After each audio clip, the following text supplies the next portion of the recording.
I'd been gone just 3 weeks. 3 weeks at a cattle auction in Wyoming, trusting my ranch was in good hands with someone tending the animals and irrigation.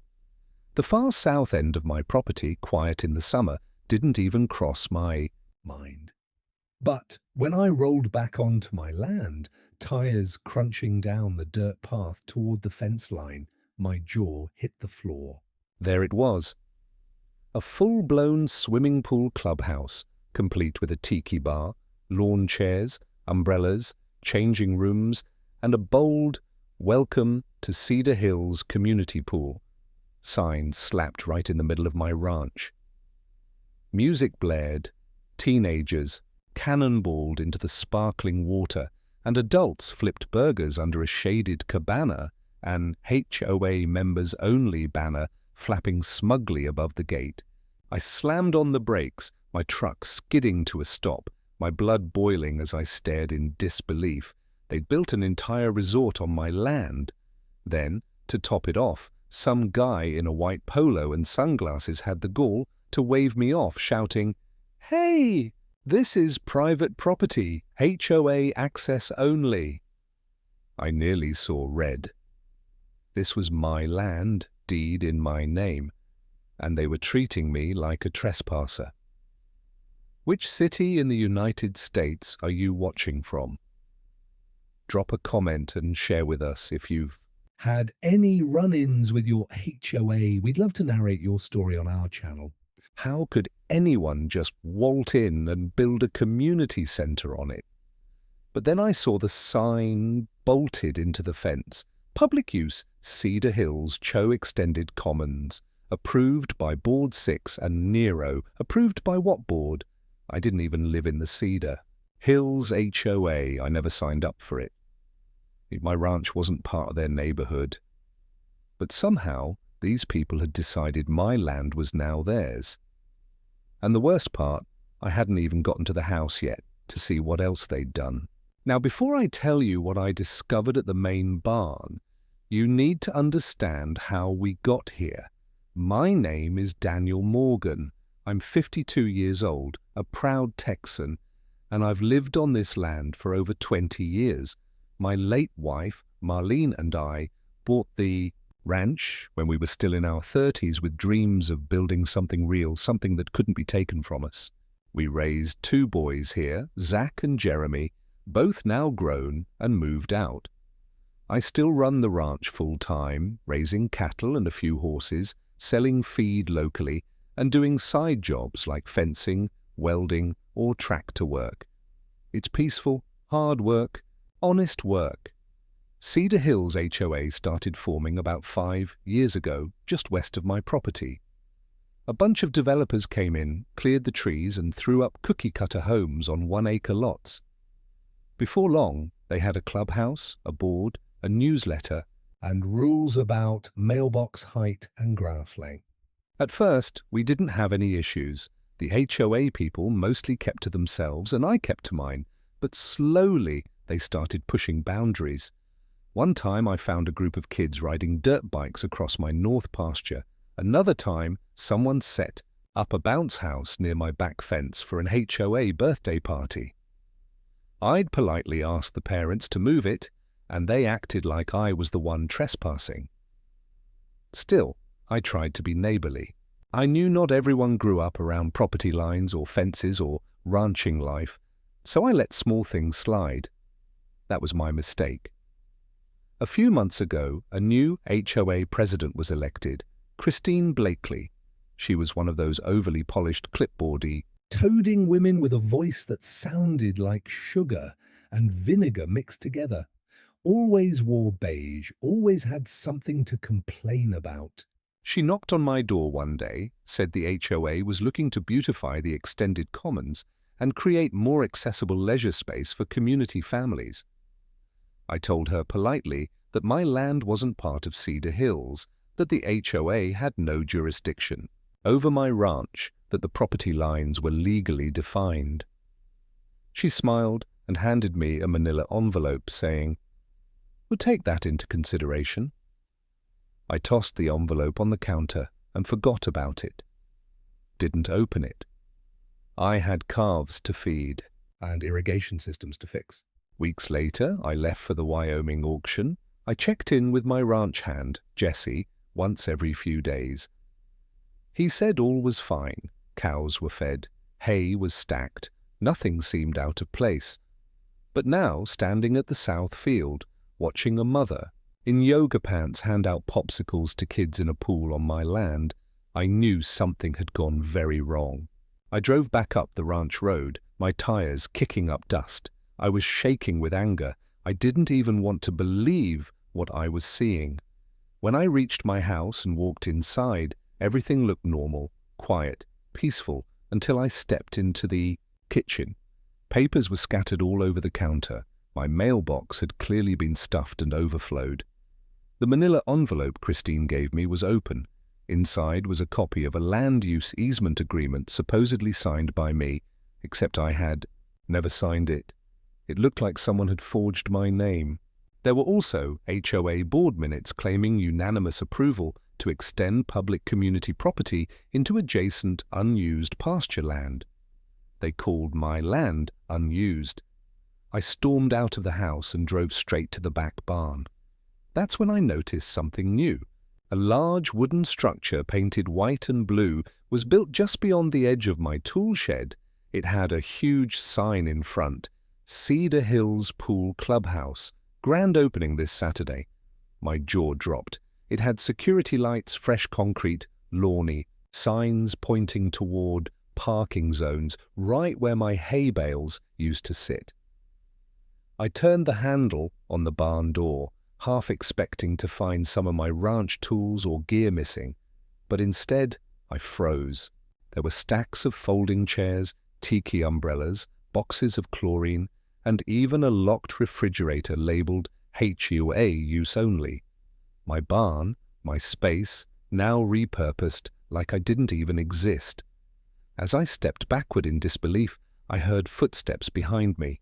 I spun around and there she was, Christine, in her beige blazer and sunglasses holding a clipboard, acting like she was just touring the place. "Mr. Morgan," she said calmly, "you weren't supposed to be back until next week." I stared at her, my fists clenched. "What the hell did you do?" She glanced at the clipboard and replied, "You didn't contest the land use request and we had unanimous board approval." "I assume everything's fine." I took a step forward. "This is my land. You had no right." She raised a hand casually. "Sir, please let's not cause a scene." That's when I heard the sound of a police siren coming from down the road. Christine gave me a small smirk and said, "You really should have read your mail." Then she walked away and I realized something far worse had just started. Who called the cops? Why were they heading for me? And just how deep did this HOA scheme go? Let me ask you this. Have you ever been away from home only to return and find everything you own treated like it was never yours? That's what they did to me. This story isn't just about land or fences or pool chairs. It's about standing up when you're being walked over. And if you're watching this now, tell me, where are you tuning in from? Because what happened to me could happen anywhere. But trust me, this war was only getting started, because what the HOA didn't know was that I had just recorded everything and I wasn't going down easy. The squad car stopped right at the end of my ranch road. 2 officers stepped out, not 1, 2. One of them, Officer Raymond, I recognized. He was the kind of local deputy who usually smiled and waved when he saw you in town. The other, a younger guy with slicked back hair and dark sunglasses I didn't recognize. He looked like he came straight out of a handbook, stone-faced and overly eager. I met them halfway down the driveway, sweat dripping down the back of my neck, fists still clenched from my run-in with Christine. She was nowhere in sight now, like she'd vanished after throwing a match onto a haystack. "Afternoon," I said, trying to keep my voice steady. "Can I help you, officers?" Raymond looked uneasy. "Got a call about a trespassing report." I blinked. Trespassing on my own land? The young officer stepped in. "Sir, are you Daniel Morgan?" "Yes, we've received a formal complaint from the Cedar Hills Homeowners Association about you entering their private property and threatening one of their board members." Raymond cut in quietly.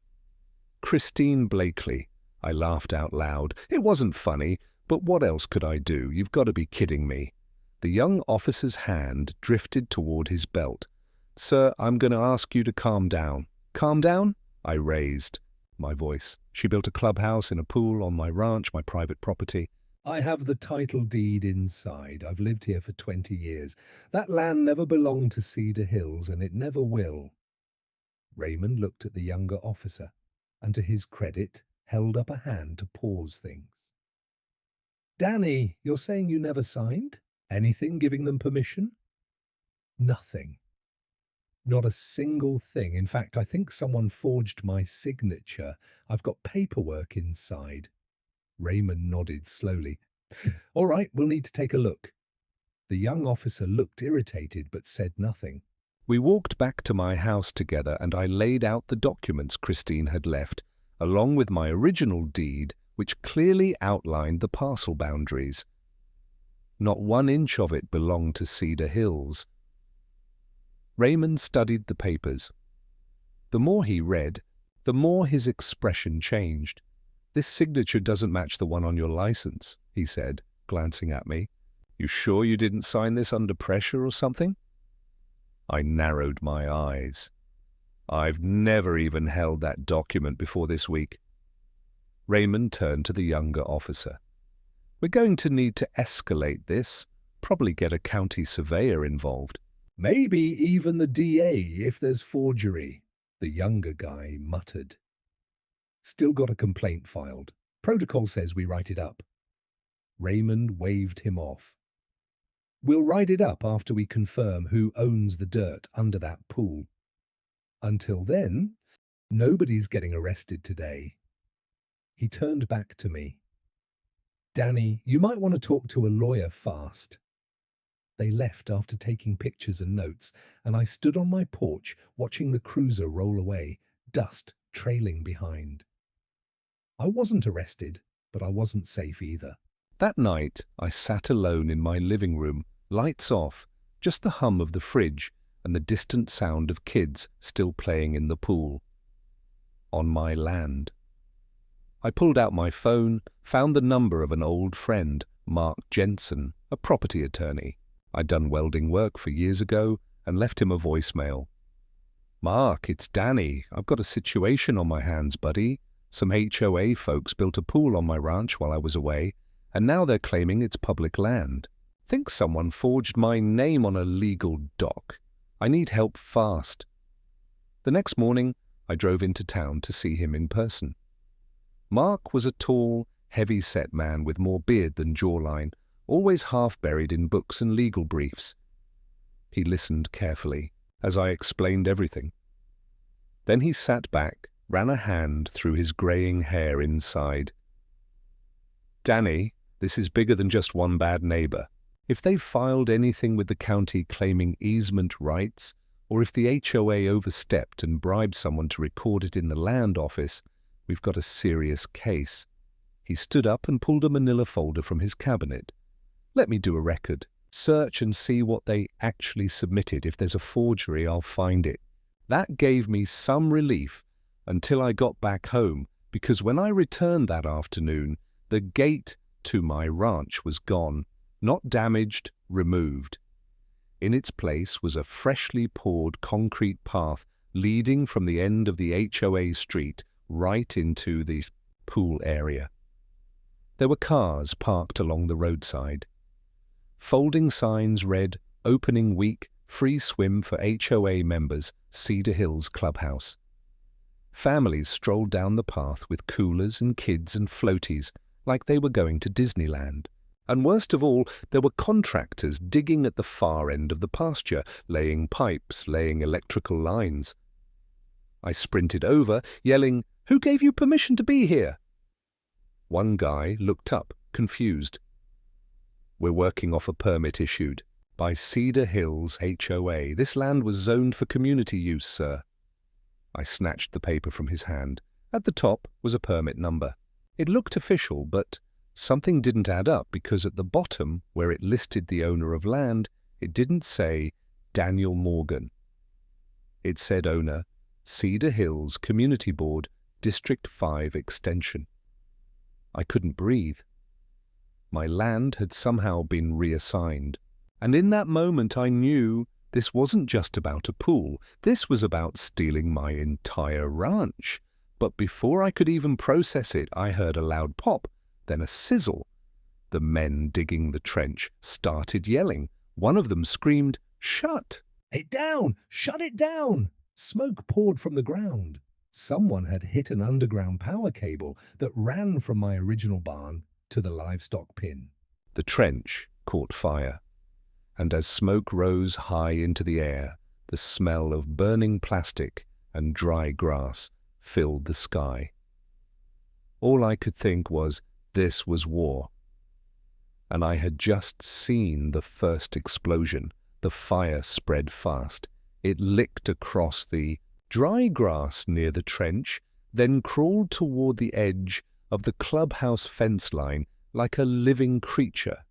One of the contractors ran for a fire extinguisher, while another started yelling into his walkie-talkie. Kids screamed. People grabbed their towels and ran from the pool. From the hilltop near my house, I could see it all unfold, and my gut twisted into knots. I sprinted to the hose by the side of the barn and turned it on full blast, dragging it through the dirt toward the flame line, but it was too far and too late. A patch of grass exploded into a curtain of orange. The men had no clue what they dug into. It was an old electrical line, one I'd installed years ago when I had outdoor lighting set up near the fencing. It wasn't even active anymore, but the wiring had never been fully disconnected. When they pierced it, they sparked a dry season nightmare. Suddenly a Cedar Hill security golf cart, yes, they had their own, zoomed across the grass, and guess who was behind the wheel? Christine Blakely. Again, she pulled up, waving frantically at the contractors. "Get water! Get water!" she yelled, as if she wasn't the one who'd caused this in the first place. I stormed down toward her, fury boiling in every step. "Do you see what you've done?" I shouted. "You trespassed, you forged documents, and now you've started a fire on my land." She had the nerve to look offended. "Sir, lower your voice. We had no idea there were live wires underground. This was a mistake made by the crew, not the HOA." "A mistake? You removed my gate, forged my name, built on land you don't own, and now you're starting fires. You think this is just a mistake?" Her lips pursed. She turned to one of the contractors and barked, "Call the fire department." I was already one step ahead. I dialed them the moment the smoke started. The fire department arrived in under 10 minutes. They put it out before it reached the barn, but a whole section of my grass was charred, and some of my fencing was scorched. And even with that mess still smouldering behind us, Christine had the audacity to walk over to the fire captain and say, "We'll make sure the HOA pays for the repairs on its side." Its side. That was the final straw. I stepped forward and handed the fire captain the documents I had, my deed, my map, and the printed fake permit they'd given the contractors. "This entire structure was built illegally," I said firmly. "This woman is claiming HOA rights over private ranch land that's never been part of Cedar Hills," he nodded slowly. "You need the county involved, sir." That night I went back to Mark, my lawyer friend, and dropped the scorched fake permit on his desk. He stared at it, rubbed his forehead, and said, "Danny, they filed something. I checked the county records today. There's a document registered 2 weeks ago. A community easement agreement on a section of your land, but I didn't sign anything." "Exactly. And get this, it was notarized in your name, but the notary stamp belongs to someone who works for Cedar Hills Board. Her name is Wendy Gilchrist." I did some digging. She's Christine's cousin. I slumped into the chair across from him. "So what do we do now?" Mark leaned forward. "We file a property claim dispute with the county. We demand a full investigation into forgery and illegal development. We pull your ranch records from every angle and hit them with a cease and desist." My head was pounding, and if they ignore it... He gave me a cold, hard stare. "Then we sue the HOA and every board member personally." It felt good to have a plan, but I also knew these HOA people didn't play fair. They didn't ask permission. They acted first and covered their tracks later. Sure enough, 2 days later, I woke up to the sound of jackhammers. I threw on jeans and boots, bolted out the door, and nearly tripped over fresh cones laid across my dirt driveway. City contractors were digging right through my entrance road. A short, round man in an orange vest waved me off. "Morning. We're here to finish the walkway extension. Shouldn't take more than a day or two. Who sent you?" "Cedar Hills Community Development." "Office?" I called Mark immediately. "They're paving a sidewalk through my ranch, Mark. They're treating this like public land." His voice was calm but sharp. "I already sent the cease and desist the moment they pour concrete on private property. After that, we have grounds for emergency injunction." I hung up and stormed toward the workers. "Stop what you're doing right now. You're trespassing. I've got legal counsel on this. Keep digging and you'll be sued personally." They paused. Then the foreman picked up his phone. While they stood waiting, I climbed into my pickup truck and drove around to the back of the ranch. I needed peace, air, space to think. That's when I noticed something strange. The back shed, where I kept my old riding mower and tools, was open. I hadn't opened it in weeks. I parked and walked over.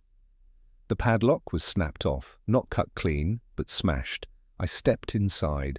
Everything was gone. My tools, my work gloves, even the chainsaw I used last fall, all of it stolen. And in their place, a plastic crate labeled HOA Pool Supplies, backup storage. I stood in silence.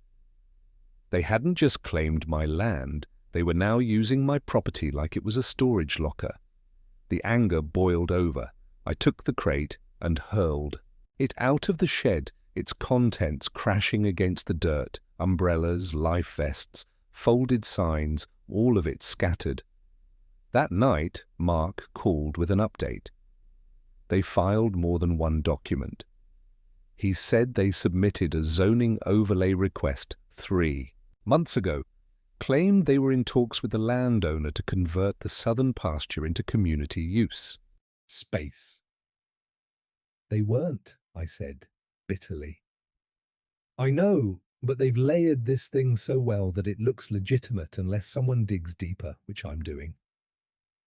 But Danny, they've got friends in the land office. I'm almost certain of it. Do you think this is organized? Mark's voice was low. I think this isn't the first time they've done this. And that's when the second wave of panic hit me. If they'd stolen from me, who else had they done this to? I sat alone in the dark that night, scrolling through local property records, HOA news bulletins, anything I could find online. And then there it was, a blog post from 2 years ago. My family's acreage was absorbed by HOA. We were forced to sell. Same HOA, Cedar Hills. Same board president, Christine Blakely. And just as I went to click on the name of the author, hoping to contact them, my screen went black. Power outage. I grabbed a flashlight, ran outside, and that's when I saw it. 2 HOA security men dressed in black polo shirts standing at the base of the hill near my house. One held bolt cutters, the other held my disconnected power cable. They didn't see me, not yet, but I saw them. And in that moment, I knew this wasn't just a land dispute. This was a hostile takeover, and I was the only one standing in their way. I didn't wait. I flicked off my flashlight and ducked behind the edge of the porch, heart thoo-tooing in my chest like a war drum. Those 2 HOA security goons were trying to cut me off, literally, from power, from resources, from resistance. And they were dumb enough to do it out in the open, right on my land, like they owned the place. My first instinct was to grab my shotgun, but I held myself back. I wasn't going to jail because of their plan. That's exactly what they wanted for me to snap, to look like the unhinged rancher while they played the calm, community-minded victims. Instead, I hit record on my phone, zoomed in, captured everything. The bolt cutters, the cable, their faces, the HOA security logo, stitched into their polos like they were some kind of authority. Then I yelled, "Hey!" They both jumped like they'd been electrocuted. One of them dropped the cable. The other tried to stash the cutters in a bag. "You're trespassing," I shouted, storming down the hill. "I've got you on camera," cutting my power. "Is a felony," they scrambled, stumbling over the rocks and dry brush. "We were told this was HOA-managed land," one of them called out, clearly shaken. "We didn't know. You didn't know. You're standing 50 FT from my house and you didn't know this was private property." They didn't answer. They ran, cowards. I went back inside and sent the footage straight to Mark. His reply came within minutes. "That's it. That's enough for a restraining order and a criminal complaint." We filed the next morning, but the HOA wasn't done. That afternoon I got a letter dropped on my front porch, hand delivered, no stamp. It was from Cedar Hills legal rep, a cease and desist letter against me. They claimed I was harassing their staff, that I was interfering with community development, projects that if I so much as stepped near the clubhouse again, they'd sue me for obstruction. It was laughable, but also terrifying. They were using every trick in the book. Legal letters, fake permits, staged power sabotage, all to wear me down. And worst of all, they were making me look like the problem. I was the rancher, the outsider, the man who didn't play by HOA rules. Half the community probably thought I was some angry old fool refusing to share, but I wasn't angry because they built a pool. I was angry because they stole, and I wasn't going to let them win. So I fought back the only way I knew how. I exposed them. With Mark's help, I compiled every document we had, the false signature, the notary records, the county filings. I uploaded the video of the power line sabotage. I included pictures of the forged easement, the photos of the pool, the clubhouse, the workers, everything. Then we submitted it all to the county zoning commission, the sheriff's department, and the local news. I thought it would take days to hear back. It took less than 24 hours. The next morning, I got a knock on the door. It wasn't Christine. It wasn't the police. It was a reporter from Channel 9 local news. Her name was Emily Carr. Mid-30s, short hair, voice like velvet and steel. "I got your file," she said. "This isn't just a story. This is a bombshell." She asked if I'd do an interview. I hesitated. I'd never been on TV, but I knew I had to because if this happened to me, it could happen to others. We recorded the segment, right there on my porch, with the camera panning over the pool in the distance, the clubhouse, the smoke-scarred grass still blackened from the trench fire. I told them everything. When the news aired that night, I watched it from the living room still lit by generator, because my power hadn't been restored. And then the phone call started. Neighbors, strangers, ranchers from other counties. People who had faced similar things, some of them pushed off their land by slick HOAs, others strong-armed into giving up land rights. I wasn't alone. That gave me strength until 2 nights later when I found a package on my doorstep. No return address, no markings, just a plain black box. Inside, a dead rattlesnake coiled, preserved in a bag and taped to the lid. An HOA meeting invitation, special closed session, property negotiations, Cedar Hills boardroom, attendance strongly encouraged, no signature, no contact, just the snake, a message. That's when I knew this wasn't just civil. This had become personal, and someone inside Cedar Hills wanted to scare me off for good. I stared at the dead snake for a long time. My heartbeat steady but heavy like a warning drum echoing from inside my chest. This wasn't just some sick prank. This was a threat, a direct message, a rattlesnake preserved, curled like it was still alive, left on my doorstep like a signature. I called Mark. He didn't answer at first. When he finally picked up, his voice was sharp. "What's wrong?" "They sent a snake," I said flatly. "Who?" "The HOA. Someone dropped a dead rattlesnake in a black box and attached a note. They're inviting me to a special session meeting," says attendant, strongly encouraged. There was silence on the line. Then Mark muttered, "They've crossed a line." "You think? I mean, legally, this could now be considered intimidation or worse. You need to call the sheriff's department, file an official police report. We're not just dealing with a shady HOA board anymore. We might be dealing with criminal threats." I followed his advice. I filed the report. The deputy who showed up took photos of the box, bagged the snake, and told me to stay somewhere else for a few nights just to be safe. But I wasn't going anywhere. This was my land. I didn't care if they dropped snakes, lawsuits, or bulldozers on me. I was staying. The next morning, something unexpected happened. I got a call from someone I didn't know, Gavin Brooks. He said, "You don't know me, Mr. Morgan, but I used to be on the Cedar Hills HOA board before Christine took over." I sat down, slowly. "Okay. I saw the news last night, and I just wanted to say, you're not crazy. You're not imagining this. She's done this before to others. She just buries them with legal paperwork and intimidation until they give up." I leaned forward. "So, she has done this to someone else." "She tried to rezone a public trail into a gated road 2 years ago. Said it was for security. That was a lie. It led directly to her brother's house, and last year she tried to get our HOA to buy out the empty land next to her lot at double market price.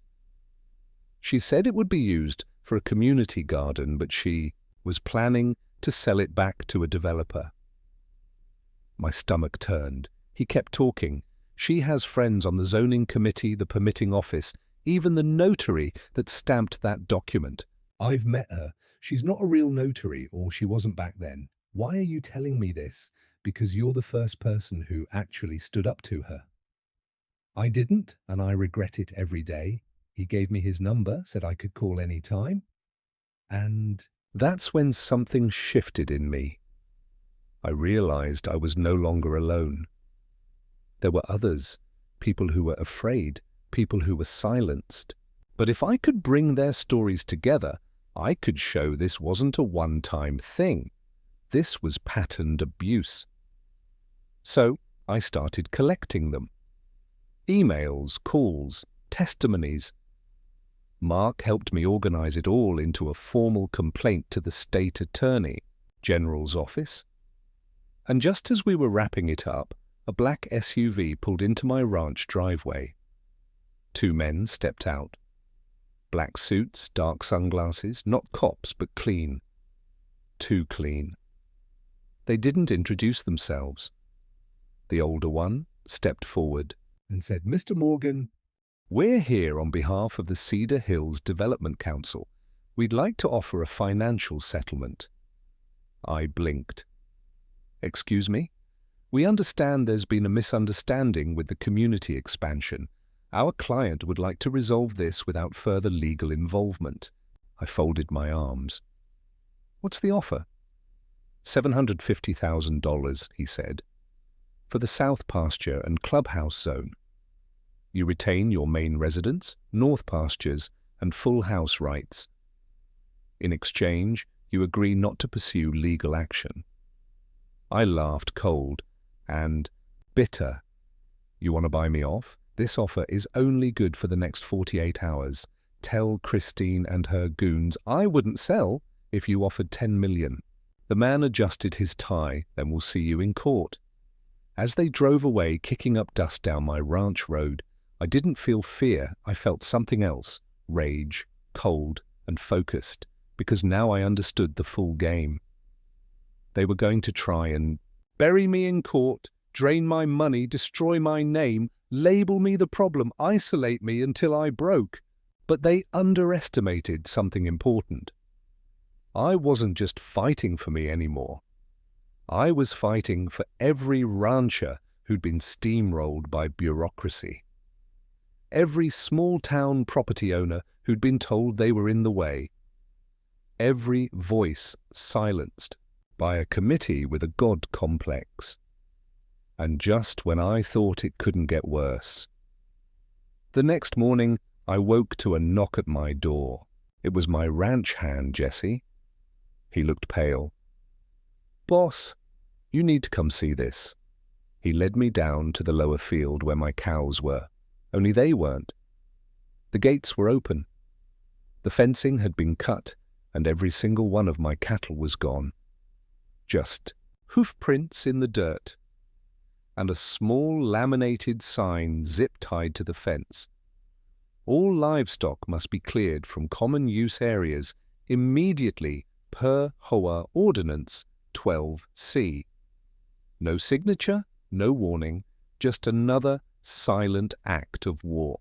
They had taken my livelihood now, and if they thought a stolen herd was going to break me, they were about to find out what a real rancher does when you try to take everything he's built. The wind cut across the empty pasture like a whisper full of curses. No cows, no hoofbeats, just silence, and that sign fluttering against the fence like a final insult. All livestock must be cleared from common use areas immediately per HOA Ordinance 12C. It was nailed right into my cedar post. They hadn't just trespassed this time. They stole my herd. That was over 50 head of cattle, calves too. Some I'd bottle-fed myself. I knew them by name, knew their rhythms, their attitudes, gone like ghosts in the night. I dropped to my knees and ran my hand over the dirt. Hoof prints pointed south, deep ones too. They were moved in a group, likely forced. Jesse stood behind me, jaw clenched. "They broke the latch clean," he said. "Used bolt cutters, found the lock dumped in the grass. Fence was sliced on the far edge by the tree iron. No signs of blood or drag marks, so they weren't rustled by predators.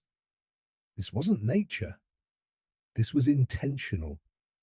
It had Christine Blakely's fingerprints all over it. Call every neighbor within 10 miles. I ordered every rancher, every landowner. Someone had to see something." Jesse nodded and jogged toward his truck. I grabbed my phone and dialed Mark again. "I need this on record right now," I said. "The HOA stole my cattle," he exhaled. "That's livestock theft. That's a felony. We're past." "Permits and zoning now, Danny. We're in criminal territory. You think she'll cover her tracks? She'll try, but cattle don't just disappear. They leave evidence. Especially if she moved them to an illegal holding spot or tried to sell them off. I want her arrested." Mark didn't answer right away. "You're going to have to push hard, loud, and public. We need pressure." That's when I had the idea. I went back inside, set up my tripod, and turned on the camera. My voice didn't shake. I didn't yell. I just told the truth. 2 weeks ago, I came back from a cattle auction to find a pool and clubhouse built illegally on my ranch. The HOA claimed my land was public property without my permission. They forged documents, sabotaged my power, sent fake security officers to threaten me, and now they've stolen my entire herd. I stepped aside and let the camera pan across the empty pasture behind me. This is what abuse of power looks like. And if they can do this to a veteran rancher in Texas, they can do it to anyone. I posted the video to my YouTube channel and shared it to every rancher forum, local group, and even the Cedar Hills community page. Within an hour, it was viral. People were commenting from all over the state. And then I got a message in my inbox. I think I found your cows. They're being held at an old rodeo pen 2 towns over. Cedar Hills board truck was spotted unloading them yesterday morning. Attached was a grainy photo. It was my trailer, my cows, and the person standing next to them. Wendy Gilchrist, the fake notary, Christine's cousin. I jumped in my truck and drove like hell. The old rodeo pen hadn't been used in years. Gates were rusted. Grass grew between the planks, but inside, sure enough, were my cows penned, sweating under the hot sun. No water troughs, no feed like they were dumped there. A security guard stood at the entrance. "Private event," he said, blocking the gate. "This is my herd. No ID, no entry," he replied. That's when 3 pickups pulled in behind me, dust flying. Mark had called in backup local sheriff's deputies. They stormed the gate, flashed a court order from the county judge, seizure papers, emergency animal welfare orders. Christine wasn't there, but Wendy was. She came running out of a side tent, holding a clipboard like it was going to save her. Wait, this was a misunderstanding. The HOA was protecting the animals until what? I snapped. Until you forged another document to say I gave them to you. She froze. The deputy cuffed her without a word. The cows were safely loaded back into my trailer, one by one. They were shaken, but alive. A few needed medical attention, but I had them back.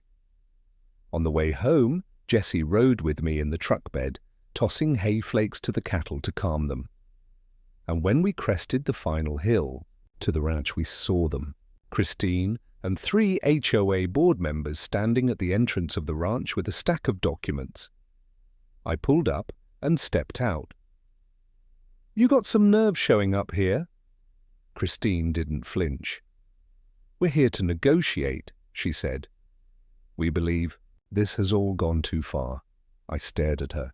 "You believe this went too far? After trespassing, forgery, sabotage, a fire, and now livestock theft?" Her face twitched. "I didn't authorize that move. Wendy acted independently, and yet she had your board truck." Silence. Mark arrived minutes later, stepped between us, and handed her a thick envelope. "What's this?" she asked. "A restraining order effective immediately. You are to remain 500 FT from this property, and you are barred from any communication with Daniel Morgan. The state is opening an investigation. You'll be served formally within the hour." Christine's eyes narrowed. "You'll regret this." "No," I said, stepping forward. "You will?" She turned, stepped into her luxury SUV, and peeled away with her board members. As the dust settled, Jessie leaned on the fence beside me. "You think it's over?" I shook my head. "Not yet." And right then, boom! A loud explosion echoed from behind the clubhouse. Smoke rose fast, dark and thick. We ran, and what we saw made my blood run cold. The pool clubhouse was on fire, not a small blaze raging, and the flames were moving fast. I grabbed my phone, dialed 911. Jessie turned to me, stunned. "You think they did this on purpose?" "I don't know, but in my gut I did. They were covering their tracks. And if I didn't stop them soon, someone could end up dead." Flames clawed into the sky like angry hands. The clubhouse, once pristine and proudly marked HOA members only, was now a smouldering inferno. Fire licked the tiki bar roof, shattered glass from the poolside lights crackled under the heat, and lawn chairs melted like wax around the burning structure. I could feel the heat from 20 yards away. Sirens wailed in the distance, fast urgent. The fire trucks were coming, but I knew they'd be too late. The clubhouse was already gone. Jessie grabbed a garden hose and tried spraying the surrounding brush to stop the fire from spreading to the pasture. I did the same. We worked like madmen, buying time until the professionals arrived. Within minutes, fire crews barreled down the access road and took over. I backed away, shirt drenched, chest heaving, as firefighters aimed hoses at the collapsing beams. A deputy arrived, same one from the rodeo pen. He looked at the fire, then at me. "Is this another retaliation?" he asked. I shrugged, my voice, or maybe someone tying up loose ends. Just then, another car pulled in fast. "Mark." He didn't wait for greetings. He jumped out and made a beeline toward me. "Danny," he said, voice low. "I just got word a whistleblower from inside the HOA building came forward this morning." My ears perked up. "What?" She saw Christine shredding documents last night. HOA meeting minutes, permit applications, even notary logs. One of the files had your name on it with red X's and a note that said "clear before Thursday." I stared at him. Mark continued, "This fire isn't just destruction, it's evidence elimination." We turned and looked at the flames again. Gone with. The clubhouse was everything they'd built illegally. Fraudulent permits, false blueprints, fake extension plans, all gone. But it was too late for them because we already had copies. I'd photographed everything when I found those boxes in my barn. Mark had filed scanned versions with the county. The paper trail wasn't gone, it was secured. By nightfall, the fire was extinguished. All that remained was twisted metal, scorched patio bricks, and a still, steaming pool full of ash. The next day, everything came crashing down for Cedar Hills, HOA. The whistleblower, Maria Carter, a former HOA secretary, released an audio recording she had secretly taken during a board meeting weeks earlier. In it, Christine could be heard saying, "We just need that old man to feel like he's surrounded. Then we'll push the reasoning, forge the easement, and clean up the land before he realizes what's happening." She laughed. Others agreed. And then silence until another voice said, "What if he doesn't go quietly?" Christine's response, "Then we make it messy." That audio hit the local news like a bombshell. Suddenly, I wasn't the villain. I was the victim. Public opinion shifted fast. People began rallying. HOA members resigned. The zoning office launched a full internal review. And Christine Blakely, she was arrested along with her cousin Wendy, the phony notary, and 2 other board members involved in the forged filings and livestock theft. The charges: criminal trespass forgery, fraudulent zoning filings, animal cruelty, racketeering, evidence, tampering, attempted land theft. They were all facing serious time. The entire HOA board was disbanded by court order. And as for me, I stood on my porch a month later, watching the morning sun rise over my untouched fields. Coffee in hand, boots in the dirt. The clubhouse was gone. The pool was gone. The HOA was gone. The ranch was mine again. But it wasn't just about land. It was about justice. It was about saying no loudly when people tried to rewrite reality with money and power. It was about defending the small guy. And it was about reminding the world that you don't mess with a soldier who knows how to fight back, especially not on his home turf. To everyone watching, tell me, where are you tuning in from? And if you've ever dealt with an HOA that pushed too far, I want you to comment below. Not on my land because they thought they could silence me, but now they're the ones without a voice.